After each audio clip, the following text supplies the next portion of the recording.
కొన్ని పండుగలు కొన్ని ప్రాంతాలకి పరిమితి అవుతాయి, కొన్ని పండుగలు కొన్ని దేశాలకి పరిమితి అవుతాయి. కానీ ప్రపంచమంతా చేసుకునే ఏకైక పండుగ క్రీస్తు పుట్టుక పండుగ. దేవునికి స్తోత్రం కలుగునగాక. అలాంటి క్రీస్తు జన్మానికి ఉన్నటువంటి విశిష్టతను గురించి ప్రతి క్రిస్మస్ లోనూ మనం ధ్యానం చేయాలి. మనం ఎంత జ్ఞానవంతులమైనా, మనం ఎంత భక్తిలో ఉన్నప్పటికీ we are suppose to understand the birth of Jesus Christ. క్రీస్తు యొక్క పుట్టుకలోని ఔన్నత్యాన్ని, ఔచిత్యాన్ని మనం గ్రహించుకోవాలి. ప్రియులరా, మీద సమస్త విషయంలోనూ న్యాయమే కావాలి అనుకుంటే జడ్జెస్ నే పంపించి ఉండేవారు. మానవునికి ఒకవేళ మంచి ఆరోగ్యమే కావాలనుకుంటే శ్రేష్టమైన వైద్యుడినే పంపేవారు.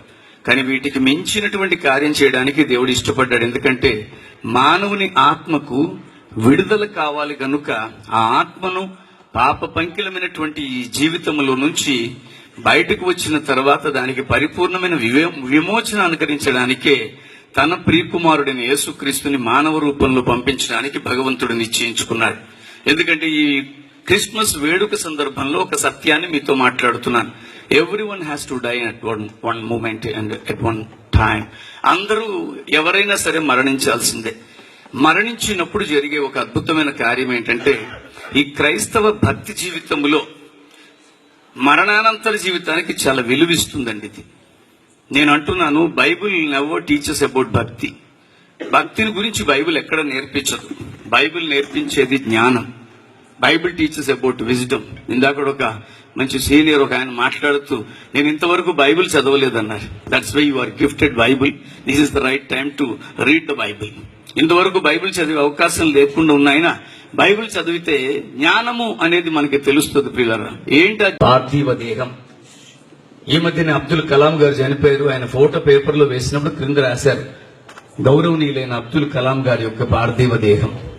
పార్థివ దేహం అనేసరికి అర్థం ఏమిటంటే, ఇంకది అప్రయోజనం. దానికి ఆత్మ, ఈ ఆత్మకి ఏ భేదం ఉండదు. అది స్త్రీ ఆత్మ, పురుషాత్మని, లేకపోతే కుల ప్రాతిపదిక మీద ఉన్న ఆత్మలని, మతాత్మలని ఉండవు. రెండు గుణ లక్షణాలు. ఆ 2 గుణ లక్షణాల గురించి బైబిల్ చాలా చక్కగా చెప్పింది. ఎఫెసీయులకు రాసిన పత్రిక 1వ అధ్యాయం 2 మాటలు ఉన్నాయి. మనిషిలో ఉన్న ఆత్మ పాపాత్మగా ఉన్నది పవిత్రాత్మగా మార్చబడాలి. నా పేరు లాజరస్ అని ప్రకటించారు. నా అసలు పేరు పుదుక్కోడు నటరాజన్ సుబ్రహ్మణ్య శర్మ. నేను తెలుగులో మాట్లాడుతున్నాను, కానీ నేను తెలుగువాణ్ణి కాదు. నాది కేరళ రాష్ట్రం, పాలఘాట్ జిల్లాలో పుదుక్కోడు అన్నటువంటి ఒక గ్రామానికి చెందిన అయ్యర్ బ్రాహ్మణ కుటుంబంలో నేను జన్మించాను. మా నాన్నగారు కాకినాడలో పెద్ద అయ్యప్ప గురుస్వామి, మా అమ్మ పేరు రాజ్యలక్ష్మి. మంచి భక్తి కలిగిన కుటుంబంలో నేను పుట్టాను. మేము 5 సంతానం. నా అన్నయ్య, నా అక్క, నా 2వ అన్నయ్య, నేను కవల పిల్లలో. ఆయన పేరు రాముడు, నా పేరు లక్ష్మణ్. నాకు ఒక తమ్ముడు ఉన్నాడు. చిన్ననాటి నుంచి భక్తి భావాలలో మమ్మల్ని పెంచారు. ఈ ఉచితంగా భక్తి యోగంలో ఆగిపోకుండా ఉంటే జ్ఞాన యోగంలోకి మనం వెళతాం. ఆ జ్ఞానము భగవంతుని యొక్క ఆలోచనలు మనకు బయలుపరుస్తుంది. ఒకరోజు అందరూ ఈ యొక్క దేహాన్ని విడిచిపెట్టి వెళ్ళాలి. అయితే ఆత్మకు పవిత్రత ఎలా చేకూరుతుంది? ఈ శరీరానికి పవిత్రత కావాలంటే స్నానాదులు చేస్తాం. వస్త్రాలను ఉతుక్కుంటే పవిత్రపరచబడతాయి. రంగులు వేసుకుంటే బిల్డింగులు పవిత్రపరచబడచ్చు.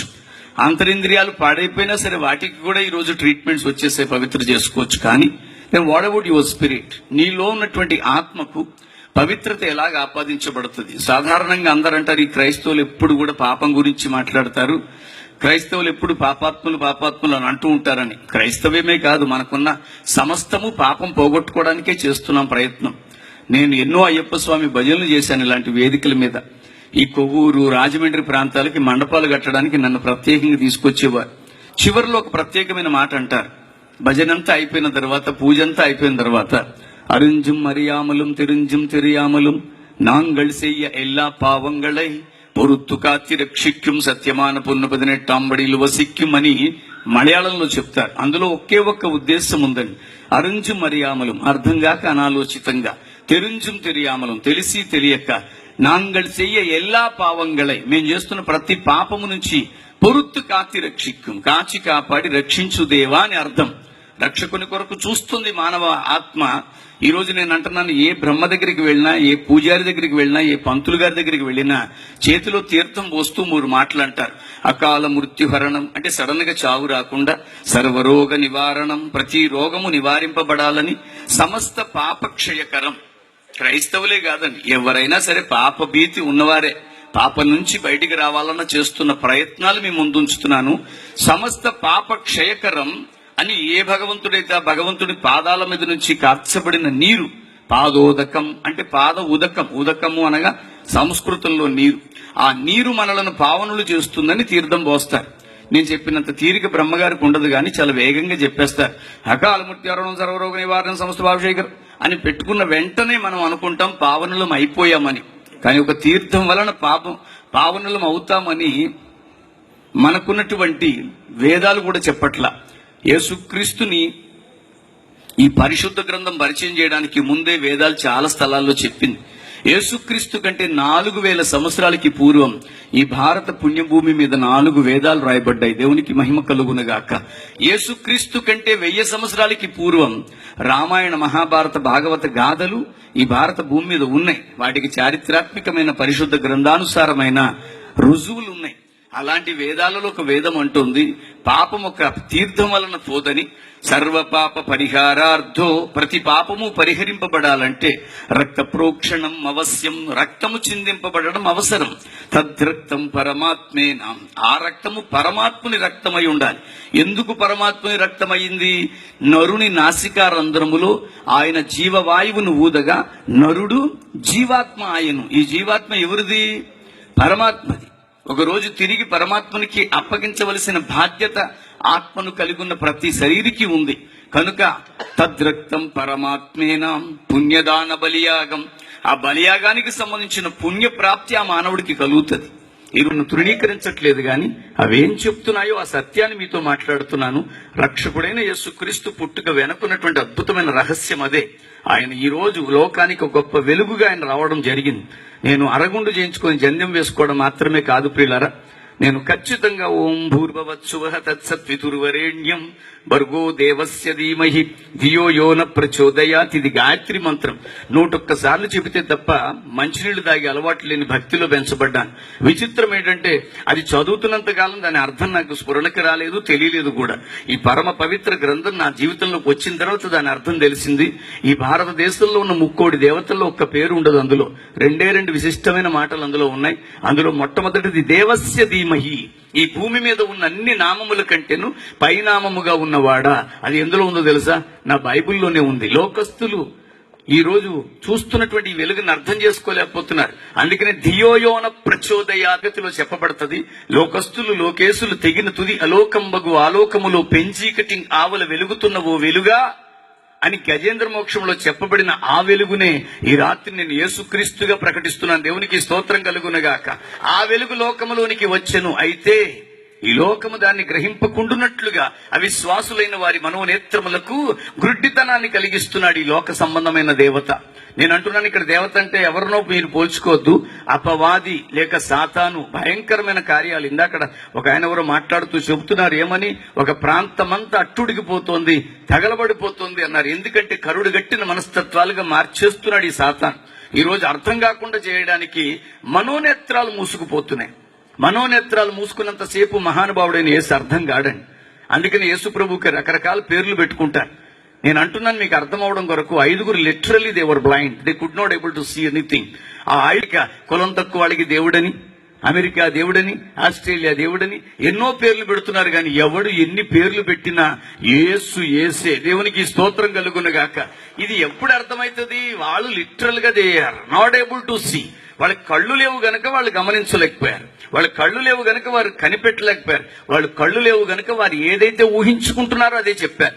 ఈ రోజు క్రీస్తుని గురించి కూడా చాలా మంది మనోనేత్రాలు మూసుకుపోవడం వల్ల ఇది మనకు సంబంధించినది కాదు అనుకుంటున్నారు. కానీ ఈశపుత్రం చమాం విద్ది కుమారి గర్భ సంభవ, ఇది ఋగ్వేదం మాట్లాడుతుందండి.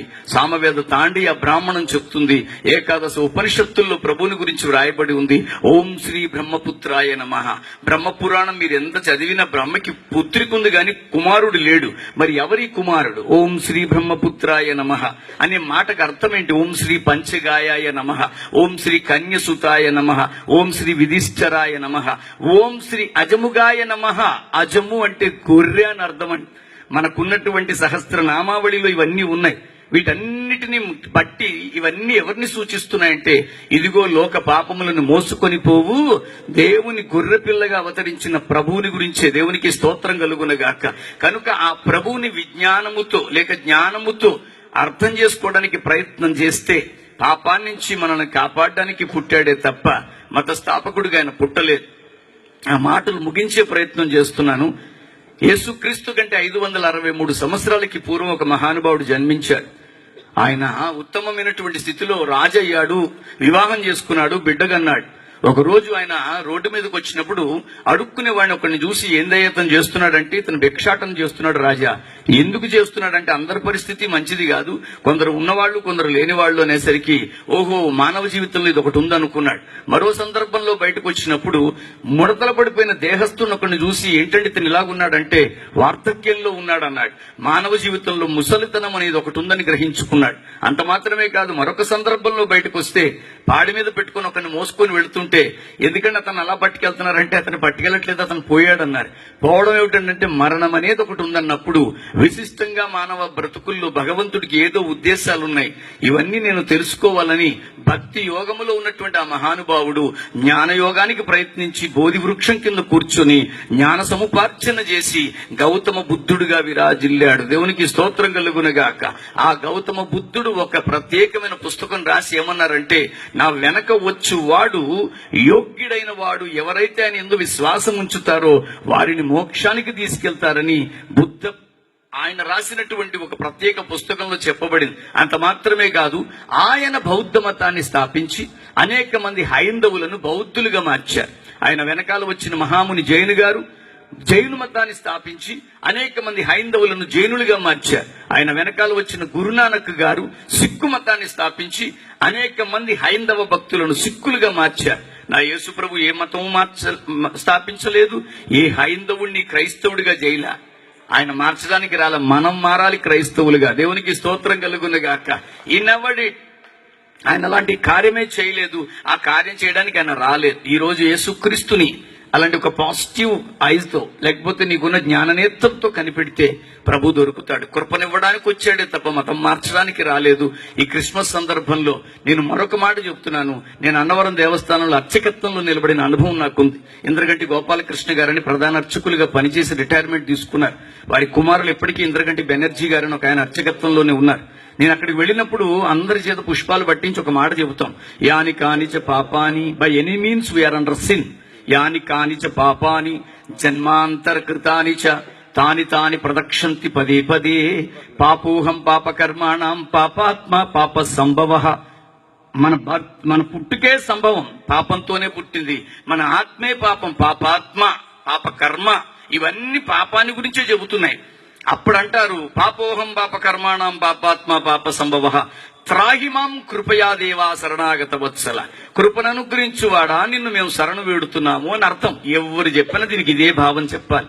త్రాహిమాం కృపయా దేవా శరణాగత వత్సల అన్యదా శరణం నాస్తిత్వమేవ శరణం మమ. ఇది నేను వెర్రోళ్ళ మాట్లాడలేదండి, సత్యాన్ని మేము ముందు ఉంచుతున్నాను. జ్ఞానవంతుల మధ్యలో మాట్లాడుతున్నటువంటి జ్ఞానంతోనే మాట్లాడుతున్నాను. ఇక్కడ ఉన్న వాళ్ళు ఏమో మామూలు వాళ్ళు కాదు, అద్భుతమైనటువంటి జ్ఞానవంతులు. వీరి ముందు నిలబడి మాట్లాడడానికి భగవంతుడు నాకు ఇచ్చినటువంటి సందర్భాన్ని బట్టి మనస్సులో ఆయనకి కృతజ్ఞతాస్తుతులు చెల్లిస్తూ మరొకసారి చెప్తున్నాను, ఆ కృప దగ్గరికి రండి. త్రాహిమాం కృపయా దేవ, కృపను అనుగ్రహించువాడా శరణాగత వత్సల. కృపను అనుగ్రహించువాడా. ప్రపంచంలో ఏ వాంగ్మయాన్ని మీరు చదివినా నా కృప నీకు చాలు అన్న మాట అన్న దేవుడు బైబిల్లోనే ఉన్నాడు. దేవునికి స్తోత్రం.